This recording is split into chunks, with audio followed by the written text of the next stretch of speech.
पाकिस्तानियों और इंडियंस के अंदर 5 बड़े फ़र्क।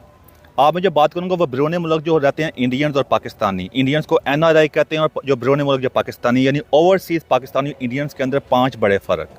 अक्सर बात कर रहा हूँ पाकिस्तान इंडिया के बारे में, वो सिर्फ इसलिए बात कर रहा हूँ ताकि हम पाकिस्तानी उससे कुछ सीख सकें, क्योंकि इंडिया मेरा मुल्क नहीं है, लेकिन मैं ऐसे इंसानियत इंडियन के बारे में बात कर रहा हूँ कि हमें अच्छी बात सीखना चाहिए और बुरी बात से सबक हासिल करना चाहिए।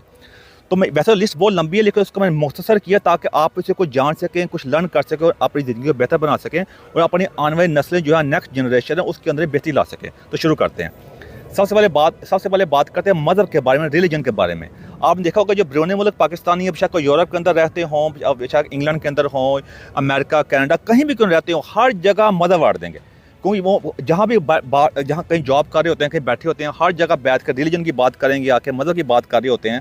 हालांकि आपको पता होना चाहिए कि मज़हब जो है, रिलीजन जो है, वो आपका पर्सनल मैटर होता है, उसको हर जगह बांटना अच्छी बात नहीं होती। इस वजह से आज हम मकाम पहुँच गए हुए हैं, हर जगह जहाँ भी मज़हब की ज़रूरत नहीं भी होगी, सिर्फ अपने आप को बढ़ाने के लिए वो आर्टिफिशियल मसनूई तरीके से जो इंडियंस होते हैं, इंडियन का कभी भी देखा मैंने उसके साथ बहुत ज़्यादा काम किया है, कभी भी किसी मामलात के अंदर वो रिलीजन का, मज़हब की बात बिल्कुल नहीं कर रहे होते। मज़हब का बिल्कुल उनका पर्सनल मैटर होता है। हालांकि यहाँ बाहर के मुल्कों में मंदिर बहुत ज़्यादा हैं, मंदिर भी हैं, गुरुद्वारे भी हैं, और कहते हैं बुद्धिस्ट के अपने टेम्पल वगैरह भी सारे हैं, बहुत ज़्यादा हैं।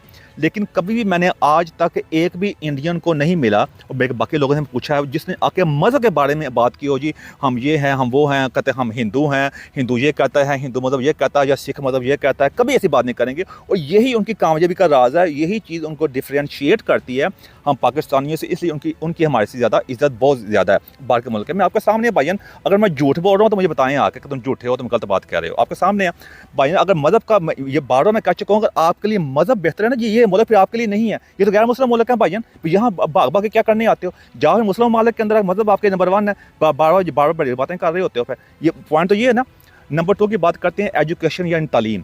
आप तालीम की रेशो के अंदर चेक कर लें, पूरे यूरोप में, इंग्लैंड यानी अमेरिका, कनाडा, किसी भी मुल्क की बात करें, Pakistani almost bottom of the list आते हैं और इंडियन हमेशा टॉप के ऊपर आ रहे होते हैं। आप देख लें, एजुकेशन के अंदर भी कोशिश होती है कि अपने आप को मुश्किल में डाल के बच्चों को अच्छे स्कूल में भेजें, प्राइवेट स्कूल में भेजें। इसलिए आप देख सकते हैं इंडियन फ्लोरिश कर रहे हैं, दुनिया की टॉप कंपनीज़ के ऊपर पहुंचे हुए हैं, दुनिया में उनका नाम होता जा रहा है, क्योंकि एजुकेशन तालीम जो है ना, क्योंकि एक होता है आप बहुत अमीर हो, अगर आप अमीर नहीं हो तो आप एक ही तरीक़ेकार जिससे अपना नाम बना सकते हैं, वो एजुकेशन तालीम के ज़रिए। और इंडियन जो हैं उन्हें तालीम के अंदर आप कहते हैं एक तूफ़ान बर्पा कर दिया। आप जो गोरे भी कहने मजबूर हो गए हैं कि इंडियन हमारे से काफ़ी आगे निकल गए हैं, और ये उनकी कामयाबी है। इसके ऊपर मैं इंडियन को सलूट पेश करूँगा तालीम के ऊपर। नंबर 3 जो बात करेंगे वो कारोबार के ऊपर, जो जॉब्स वगैरह मिलती हैं। अब वो मार्केट भी चेक कर लें आप जाके, अब अमेरिका से शुरू हो जाएं, पूरा यूरोप, मिडिल ईस्ट तक आ जाएं, जो सऊदी अरब है, यूएई है, जहाँ मर्जी चले जाएं। इंडियंस जो मजदूरी भी करते हैं, वो ये बात ऐसी नहीं है, लेकिन उनकी टॉप जो CEO जो दुनिया की कंपनीज का सारे इंडियंस हैं। आप गूगल का बॉस चेक कर लें, माइक्रोसॉफ्ट चेक कर लें, बैंकों का चेक कर लें।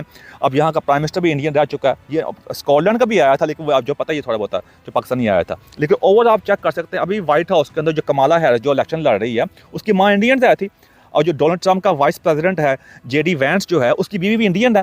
उनका कैसा मसला नहीं है, इसलिए उन्होंने कहते हैं अपने आप को इस मुकाम पे लेके आए। जॉब्स के अंदर भी कारोबार चेक कर लिया, बिजनेस चेक कर लिया, इंडियन के भी कशनकारी भी हैं और उनके टॉप बिजनेस में नाम आता है।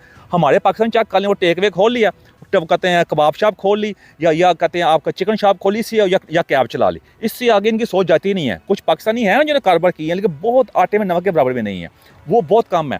यही सबसे बड़ा फ़र्क है, और इसी वजह से आप देख रहे दुनिया में कहाँ से कहाँ पहुँच गई, और हमसे बातें करते रहते हैं। हमारे हर जगह जाए कोई ना कोई बहाना ढूंढा होता है, एक्सक्यूज ढूंढा होता है, और मज़हब के बीच बना लेने की कोशिश कर रहे होते हैं। इसलिए टके की हमारी वैल्यू नहीं है, और ये आपके सामने हकीकत है भाईजान। नंबर 4 पे आ जाए।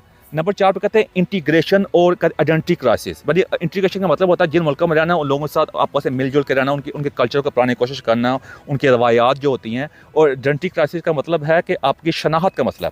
अब इंडियन से कभी भी मिलेंगे ना आपको, वो कभी अपने आप को ये नहीं कहेगा कि मैं हिंदू होगा, मैं हिंदू हूँ, या कुछ सिख कहेगा मैं पहले सिख हूँ, कहेगा मैं इंडियन हूँ, या जिस मुल्क में रह रहा है उस मुल्क की बात करेगा। वो इंडियन आप शक्ल से नज़र तो आ ही रहे होते हैं। आप ज़्यादातर, मैं ये ओवरऑल सर्वे भी आ चुका, आप किसी पाकिस्तान से पूछेंगे ना, सबसे पहले पता कहेगा आई एम मुस्लिम। वो तुम्हारे ये पूछा तो मुस्लिम है कि नहीं है, किसी तुम्हारा मज़हब पूछा, मुस्लिम होना तुम्हारा मज़हब है, तुम्हारी आइडेंटिटी नहीं है। तुम्हारी आइडेंटिटी वो है जिस मुल्क से तुम आए हो। इसे कहते हैं आइडेंटिटी क्राइसिस, क्योंकि हम पाकिस्तानी करे शर्म आती है ना इनको। मैं जब नया बाहर के मुल्क में आया था ना, तो अक्सर हमारे वहाँ पाकिस्तानी भाई पता क्या थे, कहीं जाते थे ना तो अपने आप को इंडियन कही जाते थे, कहते यार पाकिस्तानी इज्जत नहीं ना होती है, इसलिए कहना पैदा है। तो यही वजह है, तो कोई इज्जत बढ़ाई भी नहीं इन्होंने, वो टके काम किए हैं। फिर अपने आप को मुस्लिम कहते हैं, वो इस्लाम का बदनाम भी सादा करी जा रहे हैं। अब मुफ्त के मुसलमान बने पड़े हैं, और ये इंडियन का ऐसा चक्कर बिल्कुल नहीं है, और इसी वजह से उनकी दुनिया में इज्जत बढ़ती जा रही है।